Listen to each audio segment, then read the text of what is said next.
नाज़रीन अस्सलाम वालेकुम। नाज़रीन, पाकिस्तान की दाखिली सियासत पे बात इलेक्शन की भी हो रही है, अर्ली इलेक्शन की बात हो रही है और साथ ही मसलसल करप्शन और नैब के चेयरमैन की तैनाती या एक्सटेंशन की बात भी हो रही है। सबसे पहले मैं आपको मोहतरमा मरियम नवाज साहिबा को टुकड़ा सुनाता हूँ, जहाँ उन्होंने तकरीबन इस यानी वो उन्होंने क्या डाला है कि इलेक्शन होंगे जल्दी और जब भी होंगे उसमें नून ही कामयाब होगी। हर चीज की जो ताकत है उसका आपके मुस्लिम लीग नून के मुखालिफों को इदराक है। क्या इज्जत और जिल्लत इंसानों के हाथ में, और अगर वो अल्लाह ताला के हाथ में, तो हम उनसे क्यों डरते हैं जिनको अपने कल का पता नहीं। 2021 में या जब भी इलेक्शन होता है शानदार कामयाबी से कोई अब इसका नाज़रीन एक दिलचस्प पहलू यह है कि 21 तो तकरीबन ख़त्म होने का हो गया है, क्योंकि कल जो है वो 10वां महीना जो है शुरू हो जाएगा। ग़ालिबन मोहतरमा मरियम नवाज साहिबा ये कहना चाह रही थी कि 2022 में इलेक्शन हो या जब भी इलेक्शन हो 23 में हो, नून को कामयाबी होगी। दूसरी तरफ इस्लामाबाद के सियासी हलकों में अगर आप देखें तो तहरीक इंसाफ को भी बड़ी उम्मीद है, उनको भी बहुत एतमाद है कि इलेक्शन में कामयाबी उन्हीं को होगी। और करप्शन का जो एजेंडा है उसे एक बार फिर तहरीक इंसाफ उठा रही है। रोड्स में क्या करप्शन हुई है गुज़िश्ता चंद बरसों में, मोटरवेज़ में, हाईवेज़ में क्या करप्शन हुई है, उसके हवाले से मसलसल प्राइम मिनिस्टर भी बात कर रहे हैं, तहरीक इंसाफ भी बात कर रही है।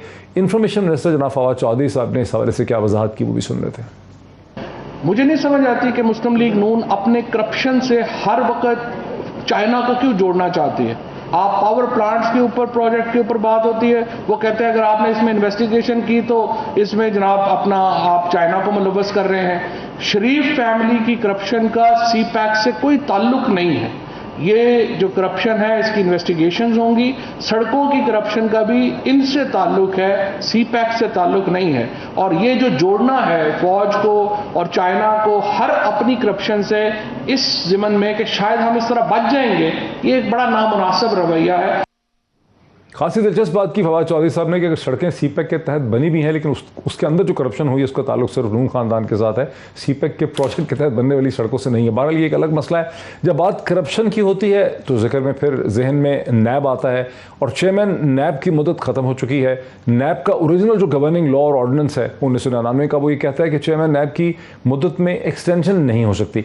लेकिन अब तक की जो खबर है इस्लामाबाद में वो ये है कि एक ऑर्डिनेंस का मसौदा तैयार हो चुका है, वज़ीर आज़म के सामने पेश कर दिया गया है कि अगले चेयरमैन की तैनाती तक जस्टिस जावेद इकबाल ही चेयरमैन नैब की हैसियत से फंक्शन करेंगे और शायद करते ही रहेंगे। और दूसरी तरफ ये भी सुनने में आता है कि शायद कुछ ऐसी भी उसमें शिक हो कि जब भी नए चेयरमैन नैब की तैनाती होगी उसमें लीडर ऑफ द अपोजिशन के साथ सुलह मशवरा करने की ज़रूरत जो है महसूस नहीं की जाएगी। यानी शहबाज शरीफ साहब से किसी तरह से भी बातचीत जो है उसे हुकूमत नहीं करेगी। इसी पॉइंट से हम बात को आगे बढ़ाते हैं। मेरे साथ स्टूडियो में तशरीफ़ रखती हैं कैबिनेट मेंबर जनाब ज़रताज गुल वज़ीर साहिबा, मिनिस्टर हैं for science and climate change, Tehreek Insaf के साथ ताल्लुक़ है। वेरी वार्म वेलकम टू जनाब ज़रताज गुल साहिबा। मेरे साथ ही स्टूडियो तशरीफ़ रखते हैं जनाब राजा आमिर अब्बास साहब, senior advocate, supreme court of Pakistan, इससे पहले डिप्टी प्रोसिक्यूटर जनरल रह चुके हैं, नैब के हवाले से माहिर हैं, नैब की अंदरूनी सियासत को बड़ी गहरी तौर पर समझते हैं, वहाँ बड़े कॉन्टेक्ट्स भी हैं।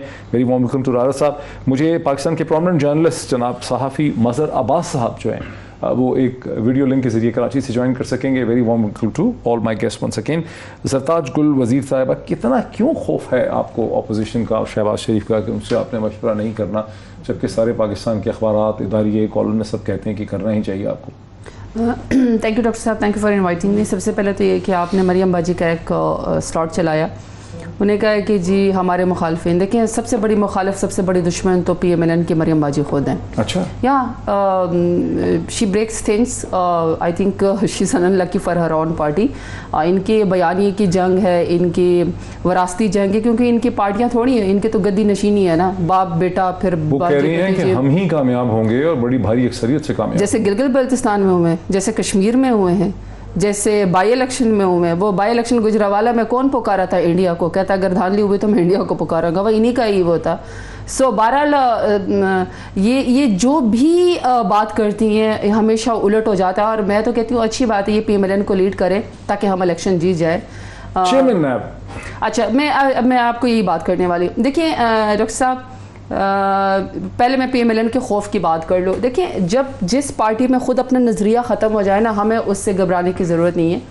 हमने इनको पहले बड़ा टफ़ टाइम दिया है। 2018 का हम इलेक्शन जीत चुके हैं, हमारी नज़रें 2023 के ऊपर है और इंशाल्लाह हम ही जीतेंगे। और हमारा PMLN से कोई ज़ाती झगड़ा है नहीं, तो खुद टूट फूट का शिकार है। अब जहाँ तक आपने चेयरमैन नैब की बात की है, देखिए डॉक्टर साहब मैं बेसिकली क्यों देना चाह रहे हैं एक्सटेंशन? नहीं, मैं आपको वही बात बताने वाली हूँ। एक तो ये कि मैं पहले ना मैं उसमें मीटिंग में बैठी हुई हूँ, ना मुझे ऐसे किसी न्यूज़ का पता है कि हम नैब चेयरमैन को एक्सटेंशन देना चाहते हैं। जो मेरी मालूमात में, क्योंकि मैं स्पोक्स पर्सन हूँ, जो मेरी नैरेटिव बिल्डिंग है, जो मेरी इंफॉर्मेशन जो मुझसे शेयर की जाती है, जो मुझे पता है, जो बात हुई वो ये हुई है कि चूंकि नैब के कानून के मुताबिक, ये मुझसे ज़्यादा बेहतर जानते हैं क्योंकि ये प्रोसिक्यूटर भी रह चुके हैं, डिप्टी प्रोसिक्यूटर जी एग्जैक्टली, तो ये आपको ज़्यादा बेटर बताएंगे। नैब के कानून में ये है कि या तो 22 ग्रेड का रिटायर्ड ऑफिसर बन सकता है, या कोई लेफ्टिनेंट जनरल जो रिटायर्ड हो वो बन सकता है, या फिर कोई एक्स जज बन सकता है। हम अपनी प्लेट या पैलेट बड़ी करना चाहते हैं कि जब भी हम कोई लॉ के अंदर चेंज करें, हमारे पास जिस तरीके से, फॉर एग्जांपल, अब जो नैब ने 3 साल के अंदर अपना रिकॉर्ड तोड़ा है, जो उसने कितना है 487 बिलियन जो उन्होंने इल मनी रिकवर्ड की है, 68.8 उनका कन्विक्शन रेट है 3 सालों के अंदर। सो परफॉर्म कर रहा है, और जिस तरीके से वाइट कॉलर क्राइम पाकिस्तान में परफॉर्म कर रहा है, इसलिए जस्टिस जावेद इकबाल को ठहरना। मैं आपको वही बात कर, वैसे मेरी नज़र में तो उनको एक्सटेंशन देनी चाहिए, उनको देनी चाहिए, लेकिन हालांकि कानून में नहीं है। नहीं, मैं वही कानून का मैं बता रही हूँ।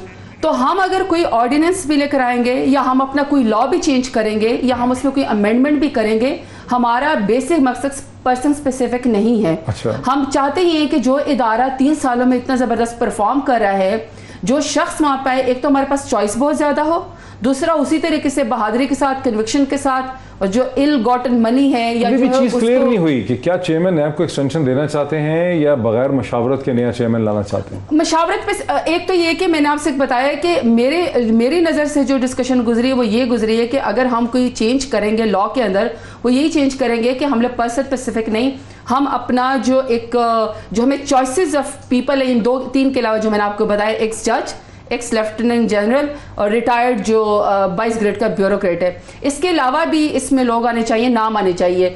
ये है झगड़ा आपके हिसाब से? ये झगड़ा नहीं है, हम ये चाहते हैं, पूरा पाकिस्तान कह रहा है कि मुशावरत नहीं करनी है लीडर ऑफ द ऑपोजिशन। अच्छा, सिर्फ मुशावरत के ऊपर, चूंकि मुझे पता आपने दूसरे गेस्ट की तरफ भी जाना, मैं मुशावरत के ऊपर आपकी एक बात बता दूं। अगर तो मुशावरत का कानून है, जो कि है कि आपके नैब के चेयरमैन को दोनों की, गवर्नमेंट की और अपोजिशन लीडर की मशावरत से आएगा, नाम आएंगे जितने भी 2-3 उसके में जो चॉइस होगी। लेकिन कानून ये भी है कि पाकिस्तान के अंदर के कॉन्फ्लिक्ट ऑफ इंटरेस्ट भी नहीं होना चाहिए।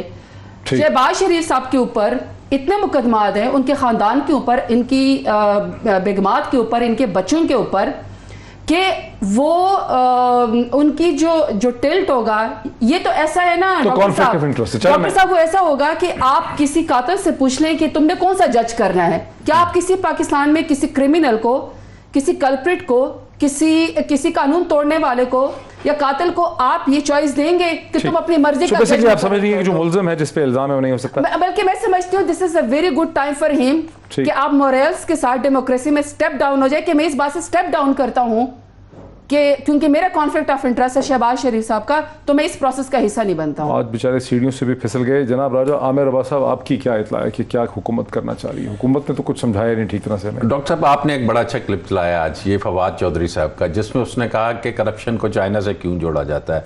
मैं तो कहता हूँ काश इस मुल्क में करप्शन को चाइना से जोड़ दें, और तब ही इन करप्ट लोगों का एहतसाब हो सकता है कि जैसे चाइना में हुआ है।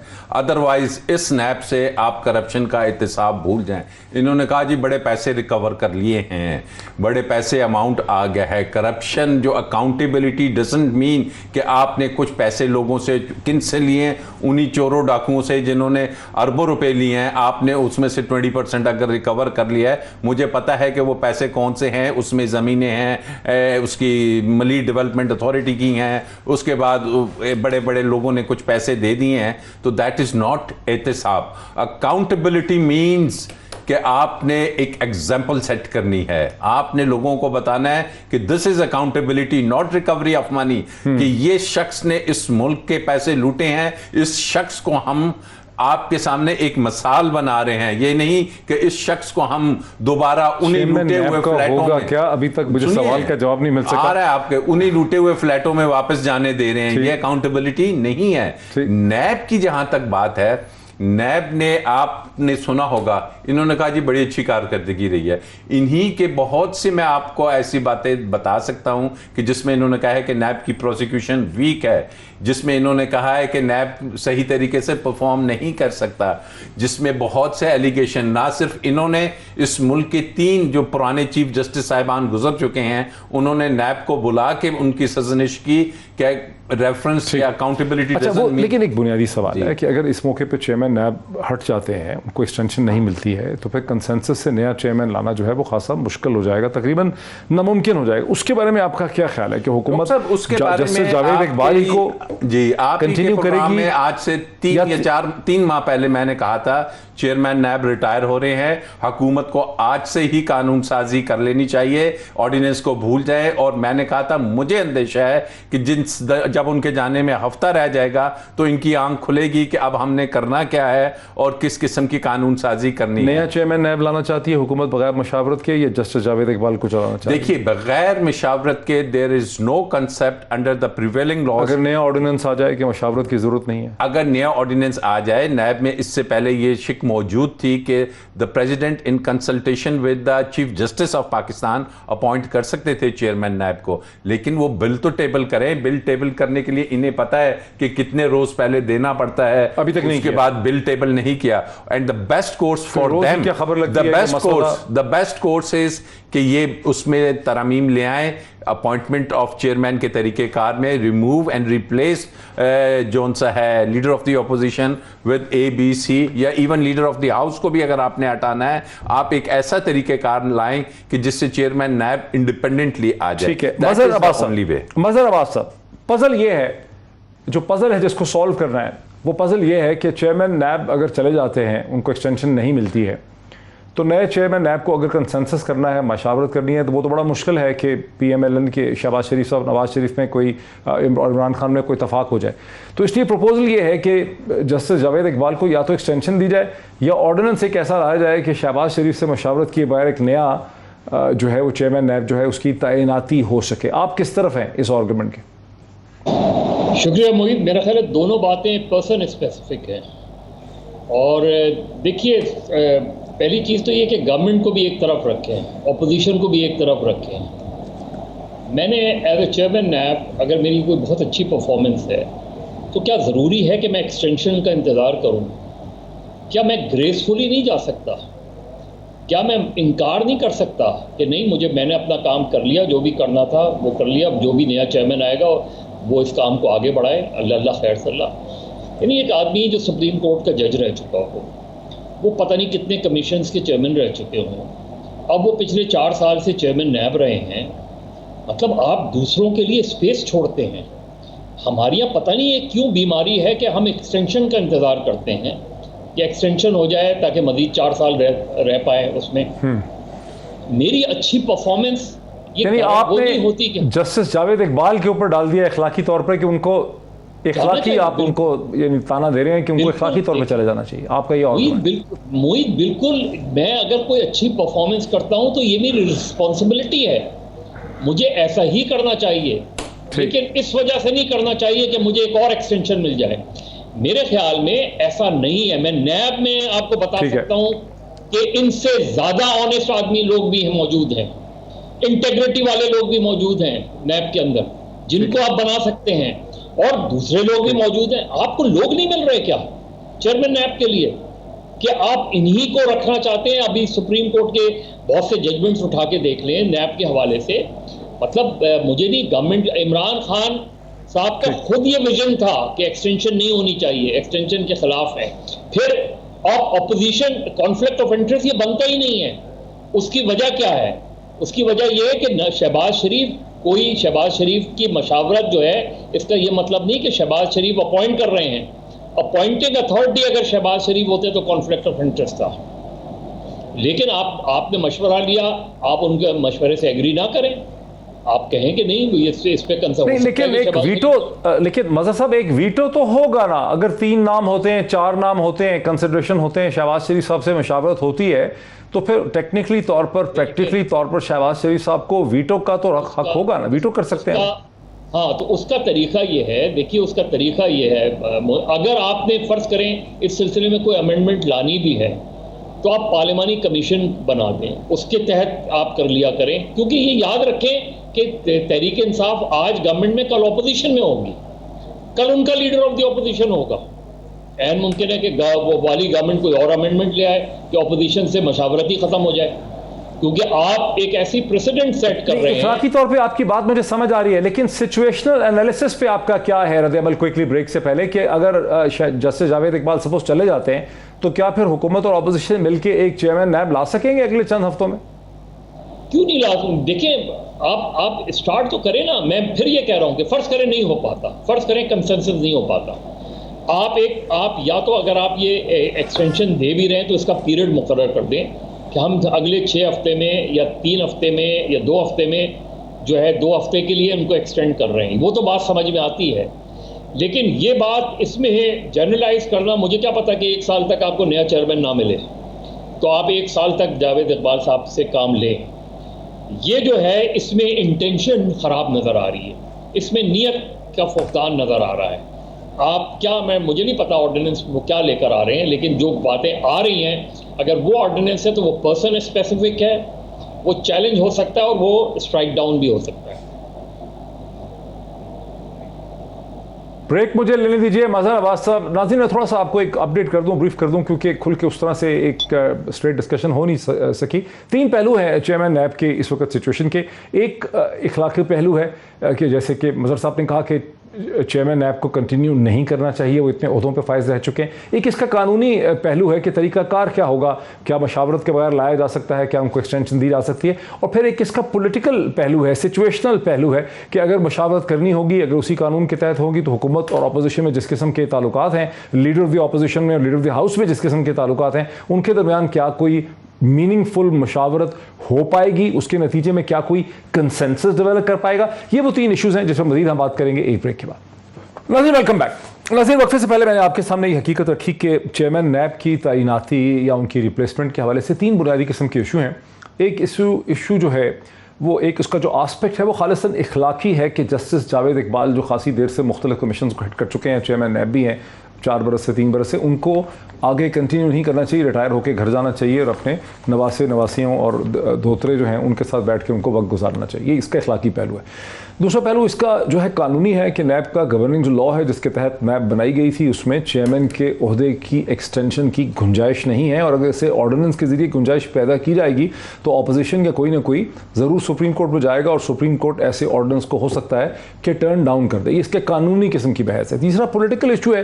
पॉलिटिकल इशू ये है कि जिस किस्म के माशाल्लाह ताल्लुकात हैं प्राइम मिनिस्टर इमरान खान और शहबाज शरीफ साहब के दरमियान, जितनी मोहब्बत है, जितना प्यार, जितनी अफेक्शन, जितनी यगानगत पाई जाती है, जितना इत्तेहाद है इस वक्त पाकिस्तान की हुकूमत और अपोजिशन में, तो कोई कंसेंसस या कोई मीनिंगफुल मशावरत जो है वो पॉलिटिकली प्रैक्टिकली मुमकिन नहीं है चेयरमैन नैब के हवाले से। अब इसी के अंदर से फिर कुछ और भी बहुत से अहम सवालात उठते हैं, वहीं से मैं बात का आगाज़ करता हूँ। चूँकि फॉर्चुनेटली राजा आमिर अब्बास साहब आप मेरे साथ हैं और आप सुप्रीम कोर्ट एडवोकेट भी हैं, एडवोकेट सुप्रीम कोर्ट पाकिस्तान के, आप डिप्टी प्रोसिक्यूटर जनरल रह चुके हैं नैब के, पाकिस्तान के एक पॉलिटिकल कमेंटेटर भी हैं।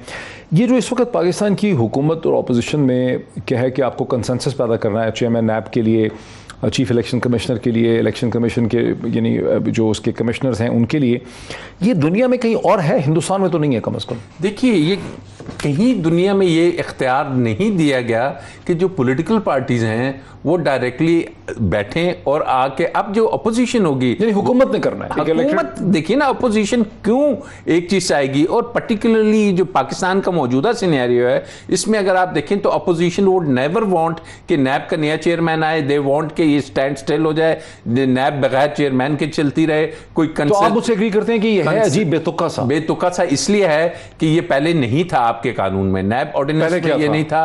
पहले the president in consultation with the chief justice, फिर ये सियासी पार्टीज को ख्याल आया कि चलो जी हमने तो ये एक सिस्टम निकाल दिया है कि एक आपकी बारी है एक मेरी बारी है, तो इन दोनों ने मिलकर लीडर ऑफ द हाउस और लीडर ऑफ द अपोजिशन ने कहा कि ये इख्तियार हम अपने पास रख लेते हैं। अब अगर इस इख्तियार को पार्लियामेंट चेंज करती है तो this is their constitutional right कि वो पर्सन स्पेसिफिक, जैसे कि मजहर ने कहा कि वो पर्सन स्पेसिफिक कतन नहीं होगा, क्योंकि उसमें तो वो नया बंदा लाना चाह रहे हैं, वो जावेद। हाँ, अगर जावेद इकबाल साहब के लिए वो लाते हैं एक्सटेंशन वाला ऑर्डिनेंस, तो दिस इज पर्सन स्पेसिफिक। और इसमें जो मुझे खदशा है, क्योंकि इससे पहले प्रोसिक्यूटर जनरल जिस प्रोसिक्यूशन की ये पूरा पाकिस्तान कहता रहा कि प्रोसिक्यूशन की नाअहली की वजह से, वो जो कहती थी कि जी गूगल करके आप देखें और रेवनफील्ड के अपार्टमेंट्स की कीमतें क्या हैं, उस प्रोसिक्यूटर जनरल को इन्होंने दोबारा ऑर्डिनेंस के जरिए एक्सटेंशन दी। अच्छा, ये एक सेकंड, प्रोसिक्यूटर जनरल अपॉइंट करने के लिए इन्हें लीडर ऑफ द ऑपोजिशन की भी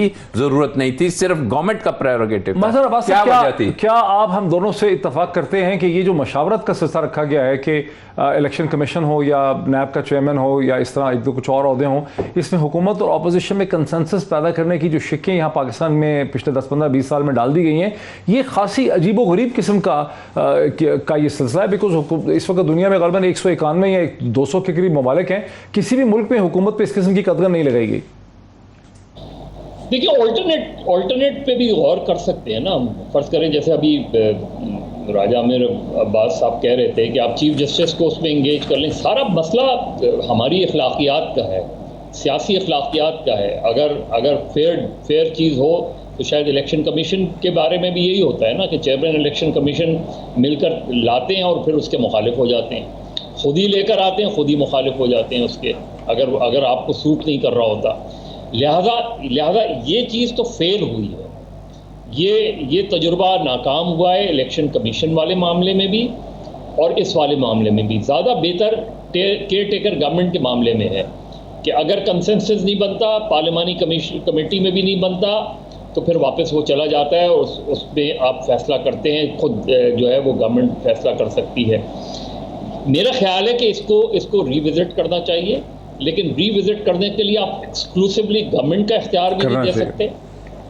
इसको बिल्कुल रिविज़िट करना चाहिए इस चीज़ को, क्योंकि माजी के तजुर्बात इसकी। चीफ जस्टिस ऑफ पाकिस्तान को इस पे ऐड करना चाहिए।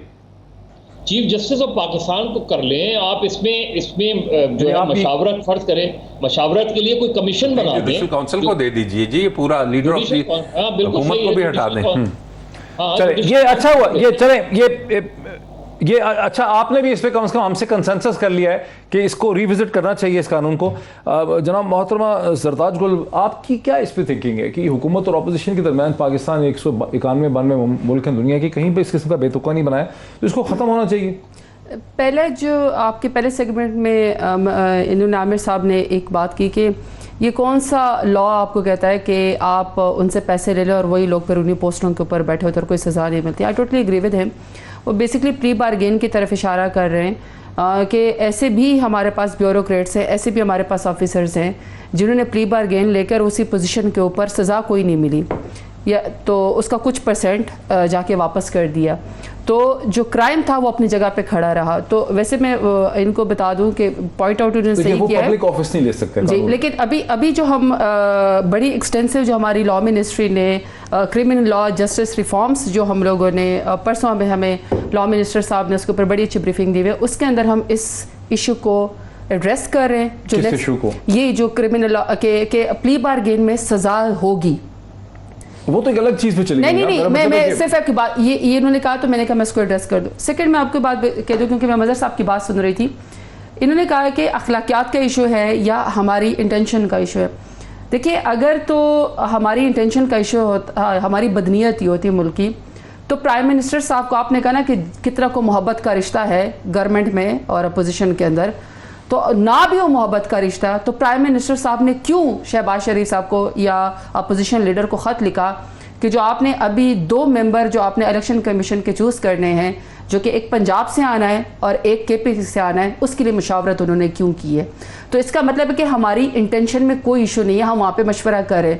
अगर अखलाकियात की बात करनी है कि चेयरमैन नैब को स्टेप डाउन करना चाहिए क्योंकि वैसे वो क्यों इस बात का इंतज़ार करने, तो अखलाकियात तो मैं कहती हूँ सबसे पहले पार्लियामेंटेरियंस को करना चाहिए जो कि पब्लिक पल्स से वोट लेकर आते हैं, जो कि अकाउंटेबल भी होते हैं, सबसे हाई मॉरल ग्राउंड्स के ऊपर होते हैं। सबसे पहले तो शहबाज शरीफ साहब को खुद स्टेप डाउन कर देना चाहिए कि चूंकि मेरा कॉन्फ्लिक्ट ऑफ इंटरेस्ट है तो मैं चेयरमैन नैब के अपॉइंटमेंट के अंदर बात नहीं करूँगा कि मेरे ऊपर खुद केसेस हैं।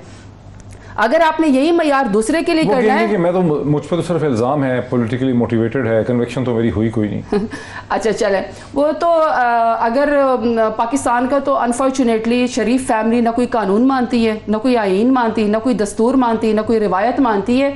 वो तो अगर बरतानिया के अंदर कोई कागज़ का NCA कार्ड निकल आए ना कि कोई उनके अकाउंट या उनके बेटे के फ्रीज नहीं डिफ्रीज हो गए, तो वो फिर उसके ऊपर भंगड़े डाल रहे होते, मिठाई खा रहे होते, क्योंकि वो बरतानिया का कानून मानते हैं, बरतानिया के पांव पकड़ते हैं कि उनका बड़ा भाई वहाँ पे रह जाए, स्टे कर जाए। पाकिस्तान का तो कोई कानून या पासपोर्ट की तो उनकी नज़र में कोई इज्जत ही नहीं है। वो तो यहाँ पे सिर्फ लूटने के लिए आते, लूट मार करके चले जाते हैं, जायदादें भी बाहर और इंटरेस्ट भी बाहर के लोगों की बात उनको अच्छी लगती है। पाकिस्तान का तो कोई आइन उनका दस्तूर उनको अच्छा नहीं लगता। तो शहबाज शरीफ जो मर्जी करते रहे, जवाब तो उनको फिर भी देना पड़ेगा कि 7 बिलियन की टीटीस किस तरीके से हुई, जो उनसे आपने सवाल पूछा है, जवाब उनको इसका भी देना पड़ेगा कि जो 25 बिलियन की उन्होंने 14 चपरासियों के जरिए। चलो शहबाज शरीफ के बारे में तो हो गई बात। देखिए मशावरत के कानून को आपकी पार्टी खत्म करना चाहेगी? मैं एक्चुअली आपको मैंने जब पहले आपको बताया, मैंने आपको उस वक्त ये बात बताई कि मेरी नज़र में ऐसी कोई बात नहीं आई है कि हमने नैब के मौजूदा चेयरमैन को एक्सटेंशन देनी है।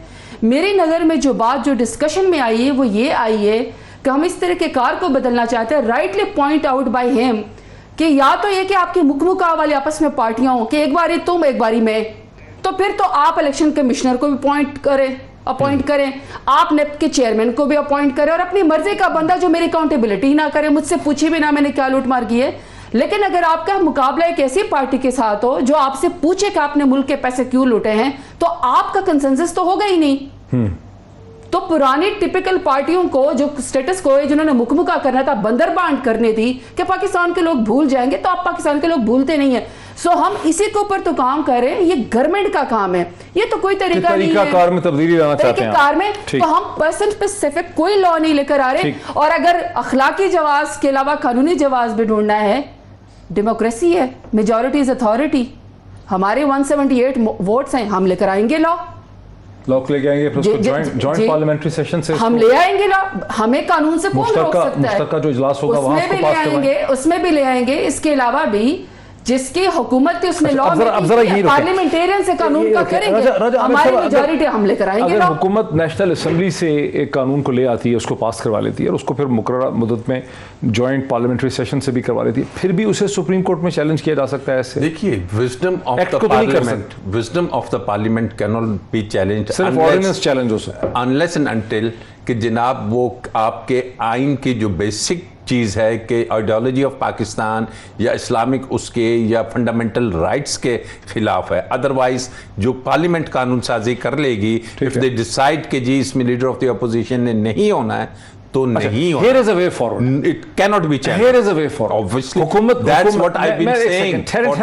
नहीं गलत ना समझे, हुकूमत पहले एक ऑर्डिनेंस लाती है, ऑर्डिनेंस कितने 90 दिन सर्वाइव करता है? 120 days. 120 डेज। हुकूमत ऑर्डिनेंस लाती है, उस ऑर्डिनेंस में कानून में तब्दीली कर देती है। जितनी देर तक ऑपोजिशन या आपकी तरह के चंद लोग नाराज होकर जाते हैं, सुप्रीम कोर्ट सुनती है, उतनी देर तक हुकूमत नेशनल असेंबली से एक्ट ले आती है, उसको जॉइंट सेशन से अप्रूव करवा लेती है, अदालत का रोल खत्म। Fair enough. Is this a strategy? Is this a possible strategy? If the law what they are trying to bring is this, but if they say कि जी नहीं, वो जो 6 महीने से प्रोसिक्यूटर जनरल बैठा हुआ है, 8 महीने से हम उसकी तरफ देख रहे हैं, तो उसको क्यों नहीं रिमूव किया, उसको क्यों बिठाया हुआ है? ऑर्डिनेंस बार बार आ रहा है। डॉक्टर साहब, एक और बात जो आपने कहा ना कि जब पार्लियामेंट कोई कानून साजी करती है, क्या वो सुप्रीम कोर्ट में चैलेंज हो सकती है कि नहीं? पार्लियामेंट नहीं हो सकती, चैलेंज हो भी जाए, चैलेंज हो भी जाए, वो भी हो जाएगी, वो भी हो जाएगी, लेकिन चैलेंज हो भी जाए, आपको 18वीं तरमीम याद रखनी चाहिए। 18वीं तरमीम के खिलाफ जब सुप्रीम कोर्ट में गए थे, उन्होंने कहा नहीं, पार्लियामेंट सुप्रीम है, जो उन्होंने फैसला कर लिया 18वीं तरमीम का, इंडिपेंडेंट हो गए, तो हम उस वक्त के जो चीफ जस्टिस थे उन्होंने अच्छा खासा लंबा अपनी विश लिस्ट दे दी थी पार्लियामेंट को, और उन्होंने 18वीं तरमीम के अंदर अमेंडमेंट, लेकिन मैं उसकी स्पिरिट की बात कर रही हूँ कि जो पार्लियामेंट कानून साजिश करती है, चेंजेस करवा दी। हम पार्लियामेंटेरियन है, हमारी मेजॉरिटी है, हमारे पास 178 वोट है, हम जो पाकिस्तान की बेहतरी के लिए वक्त के लिहाज से कानून साजी करेंगे वो हमारा राइट है, हम लेकर आएंगे। और अगर हम ऑर्डिनेंस भी लाके आते हैं, ऑर्डिनेंस क्या कॉन्स्टिट्यूशन से कोई बढ़ के कोई चीज है? क्या पहले पाकिस्तान में 20 सालों में ऑर्डिनेंस नहीं पास हुए? हम कोई अनहोनी बात कर रहे हैं? कौन सी हम कोई आउट ऑफ द कॉन्स्टिट्यूशन हम ऑर्डिनेंस पास करें या हमने कोई फैसले सादर किए? मजर अब्बास साहब, वैसे मैं सोच रहा था कि जस्टिस जावेद इकबाल ने ऑपोजिशन को नुकसान तो कोई प्रैक्टिकली पहुंचाया ही नहीं है, बल्कि पिवतर कर दिया सबको अजीब अजीब से लैक क्लस्टर किस्म के केसेस बना के। तो ऑपोजिशन को भी चाहिए कि जस्टिस जावेद इकबाल ही कंटिन्यू करें, बिकॉज ये तो बस एक ड्रामा ही लगा हुआ है, किसी की कन्विक्शन तो वो करा नहीं सके। तो मशवरा करेंगे तो हो सकता है वो तैयार हो जाए। पहली चीज़ ये कि उन्होंने कहा कि कानून साजी जो है वो वक्ती कानून साजी वक्ती नहीं हुआ करती।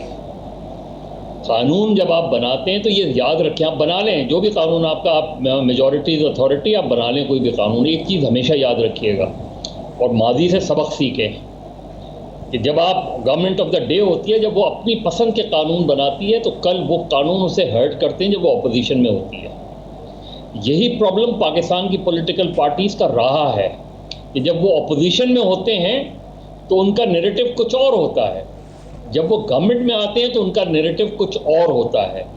आप उठा लें इमरान खान के 2018 से पहले जितनी भी चीज़ें थी उनको उठा लें और 2018 के बाद की चीज़ें उठा लें, आपको अंदाज़ा हो जाएगा, चाहे वो मीडिया के हवाले से हो, चाहे वो जुडिशरी के हवाले से हो, बहुत सी चीज़ों में, इवन एक्सटेंशन के हवाले से उनका क्या मौक़िफ़ रहा है और आज क्या मौक़िफ़ है। तो आज जो कानून आप बना रहे हैं, जाहिर है आपके पास मेजॉरिटी, आपको ये राइट है, आप बिल को बनाएं, लेकिन ये याद रखिएगा कि कल आप अपोजिशन में होंगे तो जो उस वक्त की गवर्नमेंट होगी वो वही करेगी जो वो उसको सूट करेगा। तो इस तरीके से सिस्टम नहीं चलते। सिस्टम चलते हैं जो आप कानून बनाएं वो ऐसा कानून बनाएं। ब्रेक से पहले ये बता दें कि आप जरदाद गुल को क्या मशवरा देंगे कि क्या करें, आप हुकूमत को क्या मशवरा देंगे कि क्या करें मौजूदा सूरत हाल? मैंने और आपने और राजा साहब जिस बात पे कंसेंसस है वो कर लें। मेरा और आपका और राजा साहब का एक बात पे कंसेंसस हुआ ना, तो उस तरीके क्या वो उससे डिसेंड कर रही है ना? बिल्कुल हो या गया। एग्री कर रही है? उससे नहीं, वो डिसेंट कर रही है। वो तो मुझे भी एक तरह से पता भी नहीं चल रहा कि वो क्या कर रही है, एग्री कर रही है, डिसएग्री कर रही है। नहीं मुझे वजाहत कर। मैं वजाहत में ये कहना चाहती हूँ कि जिस बात पे आप या मज़हर साहब या जो कानूनी तरीक़ेकार बता रहे हैं कि आप इसको मशावरत नहीं होनी चाहिए और ये कानून के इख्तियार में लेकर आए, एक तो ये बात ठीक है। दूसरी बात ये, डॉक्टर साहब जो कहते हैं ना कि आप कल को अपोजिशन में होंगे, इस पे बात करते हैं, खुल के ब्रेक ले लेंगे। नाज़रीन एक ब्रेक लेते हैं, ब्रेक के बाद जरदाद गुल साहिबा से दोबारा आगाज करते हैं आफ्टर द ब्रेक। नाज़रीन वेलकम बैक। चेयरमैन नैब के वाले से बहुत बात होगी। नाज़रीन मैं वहीं से दोबारा शुरू करता हूँ जहाँ से प्रोग्राम का आगाज़ हुआ था। मैं एक बार फिर मोहतरमा मरियम नवाज साहिबा का वो टुकड़ा सुनाता हूँ, 20 सेकंड का टुकड़ा है, इसको ज़रा सुने फिर हम सवाल उठाते हैं।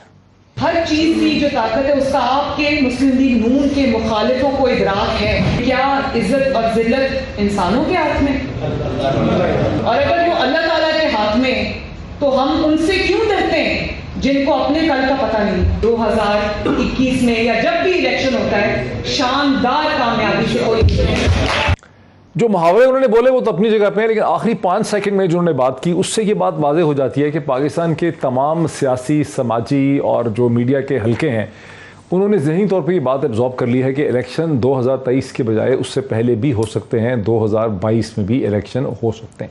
आखिर इतना इस पर कंसेंसस, किसी और चीज़ पे तो नाज़रीन कंसेंसस हो नहीं पा रहा, लेकिन इस पे एक कंसेंसस बड़ी तेज़ी से डेवलप कर गया है कि इलेक्शन चौथे साल में भी हो सकते हैं। यहीं से बात को आगे बढ़ाते हैं। नैब के हवाले से तो आपने हमें कुछ नहीं बताया कि कैबिनेट में आपने क्या सुना है, क्या सरगोशियाँ थी, ये आपने अपनी पार्टी के अंदर क्या सुना है कि इलेक्शन जल्दी हो सकते हैं? मैं तो समझती हूँ कि ये बिल्कुल मरियम बाजी को शौक है कि ये दोबारा से जल्दी हार जाए, लेकिन इंतजार इसलिए करे 2023 का। मरियम ने तो इलेक्शन नहीं ना कराने जल्दी। नहीं, वो तो खुद लड़ भी नहीं सकती है ना, कन्विक्टेड क्रिमिनल है वो तो उनके हाथ में तो नहीं है ना इलेक्शन जल्दी कराना, तो आपके हाथ में नहीं। मेरी बात सुनिए डॉक्टर साहब, हमारे पास 5 साल का मैंडेट है 2023 का, तो जिन्होंने शुरुआत 4 साल के बाद मजीद 5 साल का मिल जाए तो खराबी है। मिल जाएगा ना।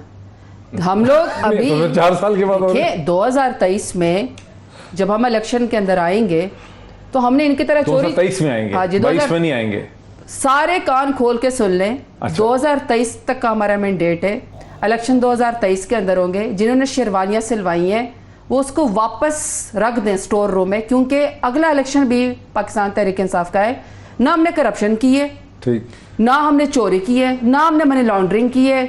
जिस तरीके से हमने एहसास, ऑपोजिशन में नहीं बंदा पहन सकता शेरवानी, वो जरूरी है कि प्राइम मिनिस्टर ही बनेगा तो शेरवानी पहनेगा, ये क्या बात है? असल में आपको याद नहीं है वो तो शहबाज शरीफ साहब कह रहे थे मैंने काबीना भी मुतयन कर ली थी, मैंने ये भी सोचते थे कौन, वो कहते मुझसे तो वादा हुआ था। देखिए ना, ये निकल आए इस चीज से, गेट नंबर 4 से दूसरे बड़े आजमों से जायदादें बनाने से वोट की इज्जत नहीं होती। वोट की इज्जत होती है पब्लिक में जाने से, अच्छे काम करने से। पब्लिक ने हमें दिया है वोट, 2023 के ऊपर हमारी नजर। राजा आमिर बात, डू यू ट्रस्ट हर? जब ये कहते हैं हम पूरे 5 साल पूरे करेंगे, देखिए, यू फील लाइक ट्रस्टिंग हर? इनको देखना चाहिए कि जो 5 साल के लिए मैंडेट मिला था वो पार्लियामेंट को मिला था। क्या पार्लियामेंट डिलीवर कर चुकी है जो उसने डिलीवर करना था? अगर नहीं कर सकी पार्लियामेंट वो डिलीवरेंस, तो प्राइम मिनिस्टर के पास तो ये इख्तियार है कि जिनके पार्लियामेंट डिलीवरेंस नहीं दे रही, कानून साजी नहीं हो रही, लेजिस्लेशन नहीं हो रही, तो वो उसको जल्दी डिसॉल्व कर दें। मगर अब्बास साहब, ये राजा आमिर अब्बास साहब वही बात कर रहे हैं कि प्राइम मिनिस्टर जिस तरह से अपनी कैबिनेट मेंबर्स को बदलते रहते हैं, मिनिस्टर्स के पोर्टफोलियो चेंज करते हैं, अचानक एक दिन आ जाएगा कि वज़ीर आज़म कहेंगे कि चूंकि पार्लियामेंट डिलीवर नहीं कर सकी इसलिए मैं पार्लियामेंट को घर भेज रहा हूँ, इलेक्शन कर रहा हूँ। आपका क्या ख्याल है? मेरा ख्याल है वो गलती नहीं करेंगे जो 76 में जुल्फ़िकार अली भुट्टो ने की थी। मेरा ख्याल है ये अपने वक्त पे इलेक्शन होंगे, इलेक्शन पहले नहीं होंगे। उसकी वजह ये है कि अभी आपने सेंसस की भी बात सुनी कि सेंसस होंगे, अगर 18 महीने सेंसस होंगे, सेंसस के बाद डीलिमिटेशन होंगी तो वैसे ही टाइम निकल जाएगा। फिर ये कि आप मार्च में तवक्को तो ये की जा रही है कि बल्दियाती इलेक्शन होंगे, लेकिन फवाद चौधरी साहब कह रहे हैं कि पंजाब के वज़ीर आला इलेक्शन कराना ही नहीं चाहते। अब ये इनके आपस का झगड़ा है।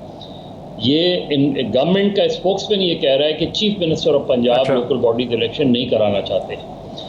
तो अगर लोकल बॉडीज इलेक्शन होते हैं तो वैसे ही वो टाइम निकल जाएगा, फिर आप किस वक्त इलेक्शन कराएंगे? तो मुझे लगता यही है कि ये अक्टूबर 2023 में ही इलेक्शन होंगे या सितंबर 2023 में इलेक्शन होंगे, और उससे पहले जाहिर है जो केयर टेकर जो तरीक़ाकार है उसके तहत होंगे। तो इनके पास अगला साल जो है वो बहरहाल इलेक्शन कैंपेन का साल होगा। अगले साल जो है वो भरपूर इलेक्शन जो है आपको सीन नजर आएगा। अच्छा, जरा आने दीजिए ना, जरा राजा आमिर अब्बास साहब को वापस आने दीजिए। राजा साहब, आपकी दोबारा एंट्री हो रही है कि 2 लोग जो है ना उन्होंने फोर्सेस ज्वाइन कर लिए हैं और ये कभी इनके आपस में इत्तेफाक नहीं हुआ इन 2 लोगों का तो इंसान पाकिस्तान की तारीख में, एक सरताज गुल वजीर और मजहर अब्बास। पहली दफा इनका कंसेंसस हो गया है कि इलेक्शन 2023 में ही होंगे। अब आप बताएं। देखिए, अब ये इनकी भी ख्वाहिश है कि 2023 में हो, क्योंकि 5 साल, और मजहर अब्बास साहब भी चाहते हैं कि जब वो 5 साल पूरे हो जाए और वो 5 साल जिस दिन कंप्लीट हो जाएं, फिर 3-4 वो आ जाए, केयर टेकर आ जाए, और उस वक्त के सिनेरियो में वो चाहते हैं कि इलेक्शन। आपको क्या लग रहा है? लेकिन मैं समझता हूं कि उससे ज्यादा जरूरी चीज है कि जनाब आपने 5 साल के लिए सबसे बड़ा इशू जो है डॉक्टर साहब वो है महंगाई का, और महंगाई को भी कंट्रोल आपने पार्लियामेंट से पॉलिसीज देनी है ना। आपने कभी सुना एग्रीकल्चर पे पॉलिसी आई हो? आपने कभी सुना कोई इस किस्म की गरीब आदमी के लिए पार्लियामेंट कुछ डिलीवर नहीं कर सक रही? तो आई डोंट थिंक सो। दुनिया में आप हमेशा 190 मुल्क की बात करते हैं, 180 ममालिक की बात करते हैं। आपके इल्म में है कितने ममालिक में अर्ली इलेक्शंस कॉल होते हैं, और एक दफा नहीं 2 दफा जल्दी कॉल कर लेते हैं। अगर वो पाकिस्तान के मफाद में है और वो सिचुएशन जो सी है, नहीं पाकिस्तान के मफाद में होंगे अर्ली इलेक्शन या पीटीआई के और इमरान खान के मफाद में होंगे? नहीं, इमरान खान के मफाद में तो ये होगा कि उसने वोट लेना है, और उसने वोट लेना है अपनी परफॉर्मेंस की वजह से, अपने अकाउंटेबिलिटी के नारे की वजह से, और उसके तो बाद आपको मेरी तरह शक है कि अर्ली इलेक्शन हो सकते हैं? यस जनाब, अब हम 2 हो गए, 2 आप हैं। नहीं, आप शक में मुब्तला रहे हैं, हमें कोई फर्क नहीं पड़ता। शकी मजाज लोग कुछ ठीक नहीं होते। असल में होते हैं ब्रेव लोग, कन्विक्शन के साथ चलने वाले लोग, और स्ट्रेट फॉरवर्ड। और करप्ट नहीं होना चाहिए बंदा। करप्ट नहीं होना चाहिए। 2 चीजें, एक बंदा बोल्ड और दूसरा नॉन करप्ट हो, नहीं तो काम हो गया। बुज़दिल ना हो, मुनाफिक ना हो। ठीक, ना हमारी हुकूमत बुज़दिल ना हो, इससे फर्क नहीं पड़ता। देखिए, पाकिस्तान की तारीख में सबसे क्लीन गवर्नमेंट है। 10 बिलियन सुनामी को देख ले, कामयाब जवान प्रोग्राम देख ले, कामयाब पाकिस्तान देख ले, 10 बड़े डैम देखे, 1100 बिलियन हमारे किसान भाइयों की जेब में गया है। इसके अलावा एहसास प्रोग्राम देख ले, एहसास प्रोग्राम देखे। डॉक्टर साहब, आप मुझसे ज्यादा अच्छे फॉरेन पॉलिसी पर, इंटरनेशनल उस पर वो करते हैं ना।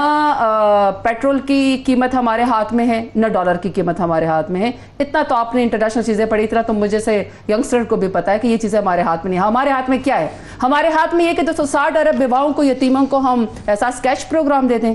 हमारे हाथ में ये कि हम खैरात देने के लिए आपकी हुकूमत आई है। नहीं, देखिए ऐसे ना करें। जो फलाही रियासत होती है उसका काम है कि अपने उन गरीब लोगों को साथ लेकर चले। गरीब शहबाज शरीफ तो नहीं है ना, नवाज शरीफ तो नहीं है। अगर किसी के ऊपर सख्ती आई है तो नवाज शरीफ, शहबाज शरीफ जिन्होंने करप्शन की है, आम आवाम तो पाकिस्तान तहरीक इंसाफ और प्राइम मिनिस्टर इमरान खान के साथ। मजहर अब्बास साहब, क्या चीज ज्यादा इंपॉर्टेंट है? बिलियन ट्री सुनामी इंपॉर्टेंट है, कामयाब जवान प्रोग्राम इंपॉर्टेंट है, एहसास प्रोग्राम इंपॉर्टेंट है, या फिर महंगाई इंपॉर्टेंट है, आलू टमाटर की कीमतें इंपॉर्टेंट है, डॉलर का रेट इंपॉर्टेंट है, बढ़ते हुए इंपोर्ट्स इंपॉर्टेंट हैं, ना बढ़ सकने वाली एक्सपोर्ट्स इंपॉर्टेंट है? क्या चीज़ इंपॉर्टेंट है? नहीं, एक्सपोर्ट तो बढ़ी है ना, ऐसा ना कहें। बड़ी तो है, उतनी नहीं ना बड़ी।